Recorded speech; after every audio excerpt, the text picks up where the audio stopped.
Welcome to the Cash Flow Couple Podcast, where we go behind the scenes in our short-term rental business and reveal tips, tricks, secrets, successes, and failures. Whether you have 0 units or 100 units, this podcast is for you. I'm your hostess with the mostest, Wendy Williams, along with my husband, John Williams. Together, we operate Queen City Suites, a short-term rental business here in Charlotte, North Carolina. Welcome back. We are here today. It is the holiday season. Happy holidays. Merry Christmas. Merry Christmas. And we are going to talk about my favorite subject ever, design and photography. Yes. And last week we got to talk about technology and security, which is kind of my thing. But this is more your thing. And this is our third time starting recording this. And Wendy's like, you just got to let me say what I want to say. Because I like to talk about this topic and you're just going to let me say what I want to say. That's exactly right. So You're a smart man. In this recording, Wendy's going to say what she wants to say. But what I'm trying to do is kind of stick to what we talked about in our book. This is actually pulled from section 4, design and photography, out of our book, 88 Secrets to Success for Your Short-Term Rental Business, available on Amazon. And wherever books are sold. Always want to say that. Actually, it's really just available on Amazon in paperback and Kindle. So that's my shameless plug. Shameless plug. Shameless plug. That's hilarious. So this is actually tips 35 through 46, or secrets 35 through 46. And the very first one I think is really important because we did not realize this when we did our first 3 units, not counting the basement. So really our first 4. No, we did not. Like the first one, the design was already set because it wasn't set up as a short-term rental initially. It was just our movie theater basement. You know, it was our basement. Because it was we our liked movie. it. Yeah. And so the theme was set, the design was set, you designed it, but it wasn't really designed with anything particular in mind other than what we liked. Right, because it was just for us originally. Right, but this first one here, number 35, says design with your pictures in mind. And I don't think we really figured that out until about 3 or 4 in. Right. When we started getting pictures back. Right. And we said, hey, these don't look that as great in the pictures as they do in real life. You know, and that was kind of the point. So we put this in here, design with your pictures in mind, because we realized, okay, that's like super important. Yeah, I mean, even the word design, even designing your unit is important because it looks so much better when you have a cohesive design. It looks so good in the pictures. Yeah, well, your pictures are your marketing, right? They're like the first thing people see. Yeah, I mean, have you ever scrolled through the endless listings? I mean, they're so, a lot of them are just so drab and monotone and boring. When you do that and you finally see one that really catches your eye, it makes you stop. Yeah, it makes you stop scrolling. Makes you stop scrolling. So why can't that be your listing? Yeah, we realized, hey, we need to start thinking about how this is going to look in the pictures, because that's not always the same as, does it just go together, or do the colors match, or you know what I mean? Yeah, because the first 3 that I designed, I just designed because I thought it was pretty. Right. And actually they look very well. In fact, the first 2 that we did, it just turned out they looked really good in pictures too. Yeah. But then the third one we did, while it's cool, it's an awesome unit, it's designed well, but it doesn't photograph well. Yep, because I used a lot of gray and beige. Yeah. That's why. And it just kind of blends in with all the other listings. Yeah, so that's actually one of the tips in here. It says use bright, vivid colors on accent walls. Yeah, so that's interesting because the very first unit that we did that. In fact, you talk about color a lot in here. You say use bright, vivid color on accent walls. You say use complementary colors as accents for the decor. And then even in the tip with design with your pictures in mind, you mentioned color again. I think so. Color is really important. So important. I mean, that's what makes you stop scrolling. A bright, vivid color. The really bright, vivid. Because if you're scrolling, and then you get to something like red or maybe like a bright blue, it kind of catches you off guard because you're so used to looking at gray and brown and beige that anytime you see color, you're like, whoa, what's just happened? And it makes you stop and it really catches your eye. And I think that's the most important thing for your listing to do, because that's your pictures are your marketing, just like you said. Yeah. But you know what I find interesting about that is it's so different from real estate photography. Because that's true in real estate photography as well. But you never use bold colors. You always use something neutral, right? Because it'll appeal to more people or whatever. It won't turn people off. They won't come in and saying, oh, well, I got to paint that wall. Right. Well, it's easier for people to imagine themselves living in a space that is very neutral, because in their heads they can picture, oh, I would really paint the dining room red or whatever. But like they want a clean palette. Right. But it's not that way when somebody comes to stay. People aren't living in these spaces. Yeah, so they're not coming to your place thinking, hey, I'm going to paint, right? They're not there to paint or bring their furniture. They're expecting a design already. Yeah, and that's another good way to think of it, as design for something that people would really like. So what's this thing? You say vivid colors on accent walls. So apparently accent walls are important. I know we put one in almost every unit. Yeah, we do accent walls. And I really like accent walls because I think that they are showstoppers. So an accent wall is just a color. It could be paint. It could be wallpaper. It could be using shelving as some kind of accent, but it's, behind the couch or behind the bed or something like that. But that's what you do, is you paint that wall behind the couch because it looks so good in the pictures when that wall is painted and there's some kind of artwork over the couch or over the bed. Right. It really, really makes your pictures stand out. So you were telling me that earlier. You picked that color. You picked the art first. Yes, that is a really good design tip, is to choose the artwork first, because what you can do is you can take that artwork to either like Lowe's or Home Depot, and they can color match whatever color that you want. So say that your artwork has like 5 different colors, just pick one that you like and then take it to But Lowe's. not gray, right? No, don't pick gray. So it can't just be one you like. It's got to be like, it's got to be a color. Something bold, right? Yes. I'm talking about red or blue or yellow, or because again, you're thinking, okay, I'm scrolling. What picture is going to catch? Well, what color is going to catch my eye? Exactly. And I think we found red does well. Red does really well. Blue does well. Yes. Things like a bright blue, not like right, not like a midnight dark navy blue or anything. But like agreeable gray isn't your accent wall. No, it's not. Gotcha. Okay.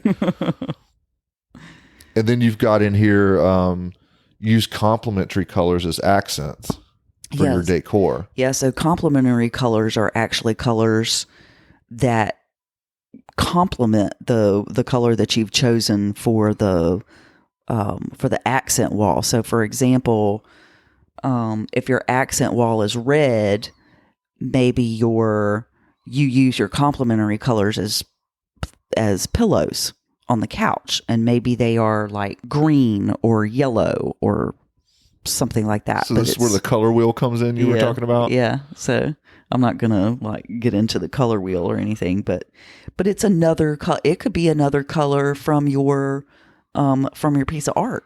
Yeah, because usually the art itself is going to have complementary colors in it, correct? Right. And it makes the design feel more professional and finished when everything revolves around the piece of art that you're using. So pick your piece of art, pick your bold color from that. Yep. Use that as your accent wall. Yep. Choose another color from that piece of art and use that for your pillows and what else? Like lamps? Yeah, stuff like that. Like throw blankets maybe? Yeah. Uh-huh.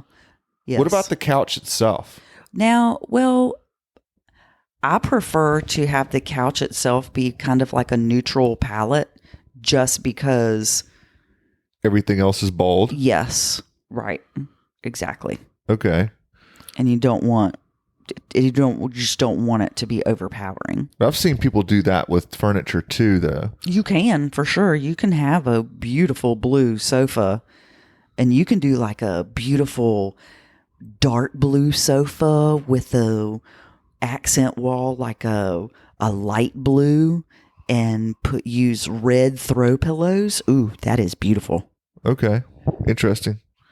And in here you talk about 39 is use only fake greenery. Oh yes, you don't want to have to water plants. Yeah, but you feel like greenery is important? I think greenery is really important because it makes it feel alive almost. It just kind of it finishes off the space really well. It's like curtains.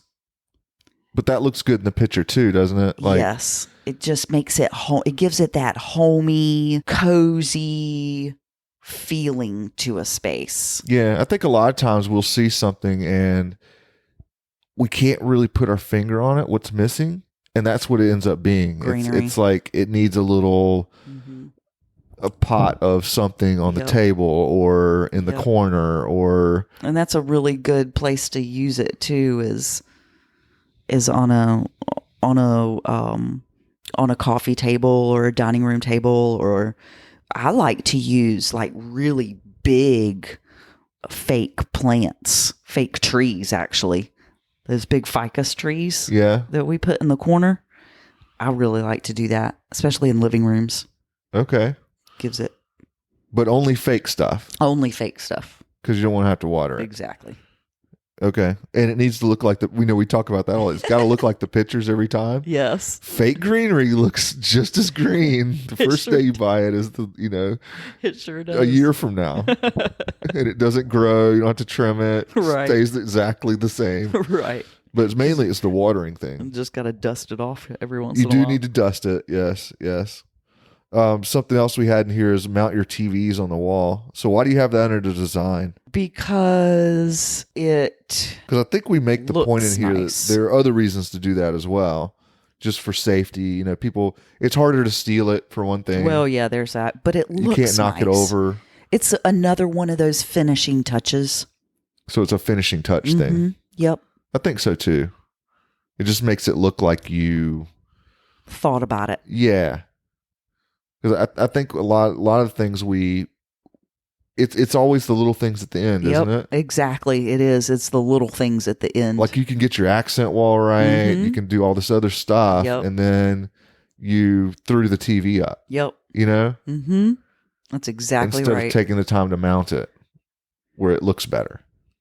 I remember one time you were mounting a TV. I mount a lot of TVs. Oh man, you were cussing. I forget why. Oh, because the probably because the studs didn't line up. Yeah, like they weren't where they were supposed to be. Right. Because you want to mount if you're going to mount a TV, it needs to be into wood because it's heavy. And I don't want it to. I don't want to use the little. You can use the little anchors that go in the drywall or whatever. Ooh, for a TV. But I just don't trust them. I want it solid, like in wood.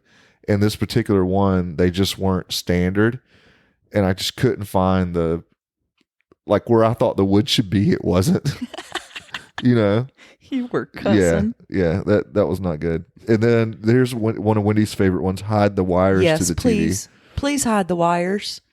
So you can mount it, but then don't just drape the wire down to the outlet. That is another one of those finishing touches that really just makes it. I mean, it's like it is just as important as hanging up curtains, is hiding those wires. You know, I think part of it is that people feel like you cared enough to do it. Like you didn't just throw things together. Like design is that way anyway, isn't it? Where it's like you didn't just take some old furniture from different places right. and stick it all in there just to say you had a couch and a table. Right.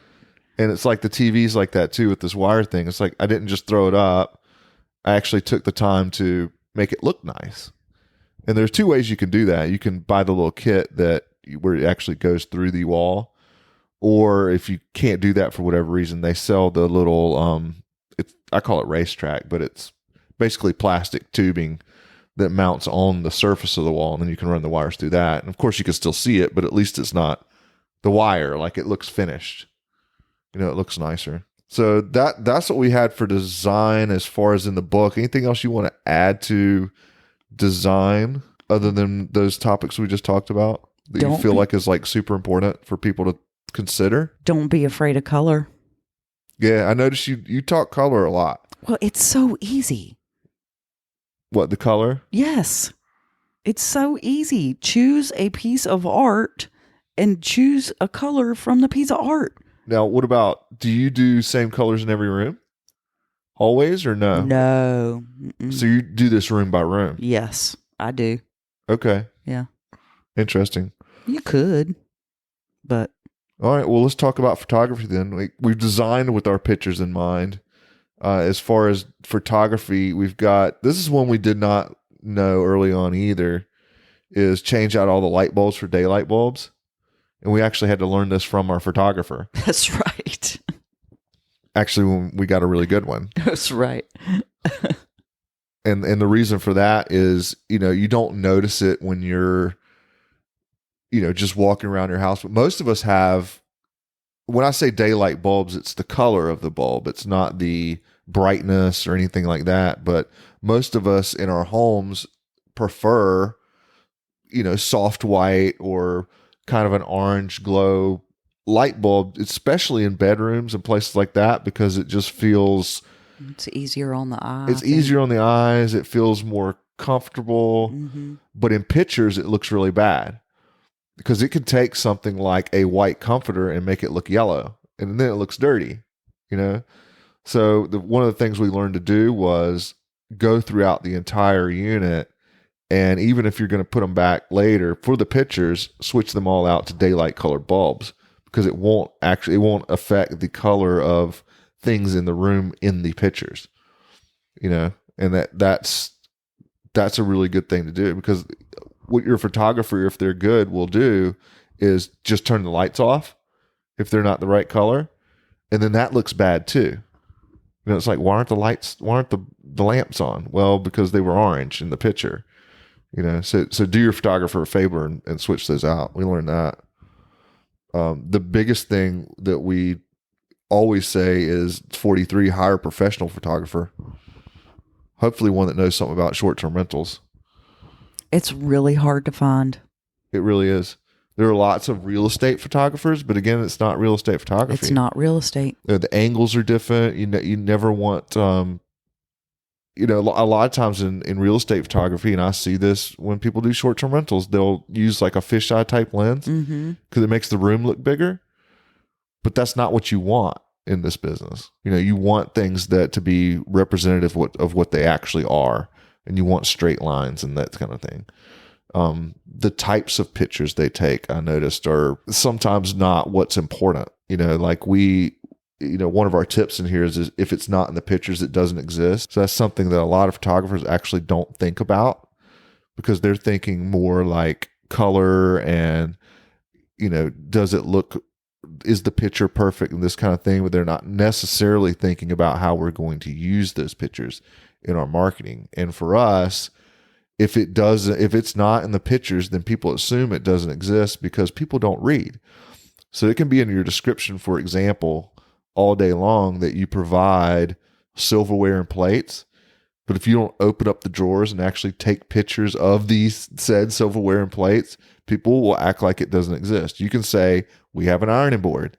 But if there's no picture of an ironing board, in their mind, it may not exist, right? But a normal photographer that's just taking pictures wouldn't necessarily think to take a picture of that kind of stuff. So that's really important. And then we had one in here, showcase the sofa bed. That kind of goes along the same lines, doesn't it?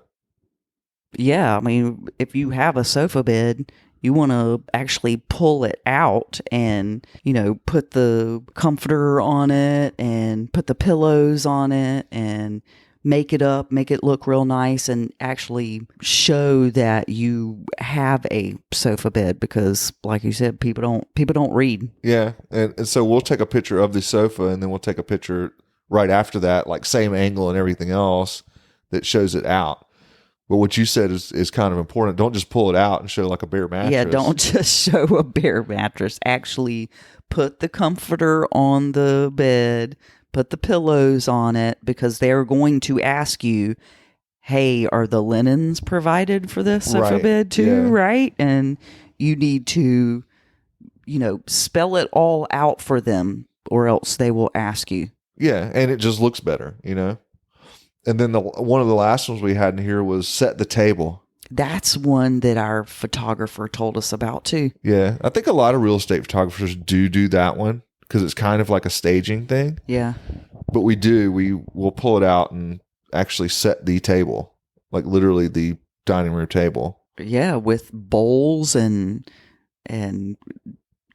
like the whole 9 yards. Glasses and everything. And we'll even set, because we cater to families with children, we'll even set out the little children's dinnerware set that we have. Yeah, and the high chair. And the high chair. Because we put a high chair in ours, so we'll take a picture of it without and with, right? To show people that, oh, well, there's the high chair, right? And then we take a picture of where the high chair is stored, because we don't leave it out for everybody. Right. We leave it usually in the pantry. Yeah. And that kind of goes back to, it's related to, it doesn't exist if it's not in the pictures, but also it's like, where do I find this stuff? Yeah, exactly. So show it at the table, but then like you said, show it put away so people can actually find it. Cause that'll actually keep people from asking you questions, a lot of times. It sure does. Like, where do I find such and such? Well, they know because they saw it in the pictures. Yeah. And that's why we, open up all the cabinets too and show people that there's pots and pans in there. And a blender and like everything. Like everything. Like silverware and, And that really makes a difference. It really does. It's... Cuts down on the questions. There's no ambiguity. Ambiguity. I can't say that word for some reason. It's a hard one. It's a hard one for me. But there's no, there's no doubt what's in the kitchen. There's no... Right. Questioning what you're getting and what you're not, Right. It definitely cuts down on the questions. So that's what we had. That's what we had for design and photography. Any parting words on that, or anything you feel like that you wish we had put in that section in the book that maybe we left out? Not really. I think we did a really good job of covering. I mean, obviously we can't cover everything. It's not design school or right. photography school, but these are some things that we found to be like really good points to know. Well, I mean, if you can, if you want to spend the money and hire a designer, I mean, I think that's a great idea. I think you should. If you're not a design mind person, I mean, you are. So for you, it's just fun to do. But if it were me and I didn't have a Wendy, then I would be hiring somebody to do it. I think that it's important. And if you can afford to do something like that, then you should, because it will definitely make a difference for you. Yeah, you can tell. You can really tell when something's not designed well. You really can. And it will affect your profitability. It will affect all those things we just talked about, even if it's just the pictures, and what shows up in the pictures and how it shows up. That's going to affect whether people even click through to your listing or That's not. exactly right. Whether or not you get the clicks. And we've experienced that ourselves. We suspect that's why one of our units doesn't do as well as the others. The pictures are technically good. The lighting, I mean, and everything, and the angles, but the design was we need to like put bold colors in and things, you know? It'll be interesting. Well, I should really go back and paint an accent wall on that. Yeah, change that one a little bit and see what happens. And just do that and retake the pictures again just to see what would happen. Right. That's kind of an expensive thing just to try. Well, the pictures are expensive, but it's just paint. Yeah. But it's like a $400 like test, basically. Right. Which I guess in the scheme of things isn't that bad. But yeah, we should do that. I think so. We should do that. It'd be fun for me. That brings up kind of a question that we did not address, but do you ever go in and change your design? Oh, and it's something else we didn't talk about that was actually in there is theming, because we do theme our units as well. Yeah, we do. I think it's kind of neat to theme your units. It makes you stand out too, kind of like color does. Yeah. I enjoy theming our units. Yeah, so we have a coffee themed unit, we have a travel themed unit, we have a Carolina themed unit. What are the other ones? We have a Disney themed unit and beach, and a beach themed unit. That's right. And we're not anywhere near the beach. Well, we're 3.5 hours away. It's still fun, but it's not a beach house, but it is a beach house in the city. Well, you know what happened with that one? Yeah, that one came with bright, bold colors. And so you just kind of designed around it. It kind of lended itself to a beach theme. Yeah. It sure did. But that is something that does help you stand out as well. Mm-hmm. That is part of the design, not just pretty, but it has a theme to it. Yep. And the one that we found actually does the best is the locale one, the Carolina themed one. Uh-huh. And I suspect it's because people coming to the area like that it's themed to the area, if that makes sense. And so I think that's probably our number one theme as far as being attractive. Yeah, I'm kind of surprised about that, to be quite honest. Yeah. I don't know that I think we just picked one. Like we didn't.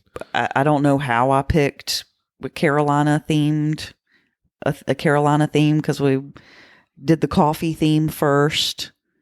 Well, that was the second one we did. It was then the second one was the Carolina theme, and I don't know why. I don't know why I chose that. Yeah, but that's an easy one to do. Like if you can't think of a theme, maybe go with your locale. Yeah, maybe that's why I chose it. Was because there's something it was easy. Unique about either your city or your state, at least. Sure. Yeah, definitely. And all we really did was we used the sports teams in one of the rooms. We used like stuff about the state, like the state flower and an outline of the state and things that we're known for here in North Carolina, like the Wright brothers. So we had some airplane stuff in there, and then the coastal stuff. You had the lighthouses and all that, and so that was an easier one to do, just because for one thing, because you're in North Carolina, it's easy to buy North Carolina themed things. That's probably why I did it. It's abundant, but that worked out really well. So theming your units is definitely something that is important, I think, as well, and it's fun. And it's fun. Wendy just does it because it's fun. I just do it because it's fun. And, there's no limit to any kind of theme. It's the only limit is your imagination. Yeah, I've seen people do all sorts of we saw a Stranger Things theme. Yeah, someone did one based on Stranger Things. Cool? Yeah. And what was neat about it is it was kind of an outdated house. Yeah. And they used that to their advantage. Oh, that's because genius. Stranger Things is based in the 80s. Yep. And it was kind of an 80s era it had house. That wood paneling. And so they said, fine, we'll just, theme it that. That's brilliant. Pure genius. Instead of rehabbing it or whatever. Loved it. It just made it work. So I thought that was pretty cool. Yep. I loved it. All right. Well, that's what I had for this episode. All right. Well, this wraps it up. That was it. I wrapped it up. I thought you were going to say something at the end. I thought you were going to say something. Well, usually you say something at the end. Did you wrap up my present yet? You bought your own presents. Oh, yeah, that's right. Did you wrap it? No, I don't even know what you got. You know what you got. I don't know what I got because you ordered yours and mine. I've wrapped your presents already. Well, I guess you need to wrap yours too, or at least tell me what you got. Because I talked to Wendy just the other day, and I was like, so have you tried on your present yet? She's like, yeah. Oh, no, wait. No, I haven't. So I know you have. I know it came in the mail. I know you tried it on. And then you're going to put it in a box and wrap it and put it on the Christmas tree. Yep. And then act surprised. Oh, thank you. You shouldn't have. Never buy anything when Wendy something that is a surprise. She's like, stick to the list. In fact, I'll just go buy it and we'll just say it's from you. That's how that works. It's better that way. Well, I hope that you all get everything that you wanted for the holidays. But most importantly, I hope you're together with friends and family. Thanks for listening to another exciting episode of the Cash Flow Couple. If you found value in this episode, please subscribe to our podcast wherever you listen. We're on iTunes, Stitcher, Google Play, virtually anywhere you might find a podcast, whatever podcast player you're listening on now. Hit that subscribe button. It really helps us out. It helps other people find us. It helps us move up in the rankings. If you did not know, we also have a YouTube channel. It's The Cash Flow Couple. All of our episodes go there. But as well, we also put other video content that is not part of the podcast. You can find us on Facebook at The Cash Flow Couple. We go live there quite a bit. We share tips, tricks, things that are behind the scenes in our business that you may not see on the podcast, but it's definitely more of a real-time, day-to-day type experience. So definitely follow us on Facebook. If you want to ask us questions or if you have concerns or something you want to hear on the podcast, hit us up by email, info@thecashflowcouple.com. We love to hear from our audience. We really care about you guys. We want to see you succeed, and we want to hear what you have to say. So hit us up, info@thecashflowcouple.com. So until next time, happy hosting, happy investing, and we'll see you on the next episode of The Cash Flow Couple.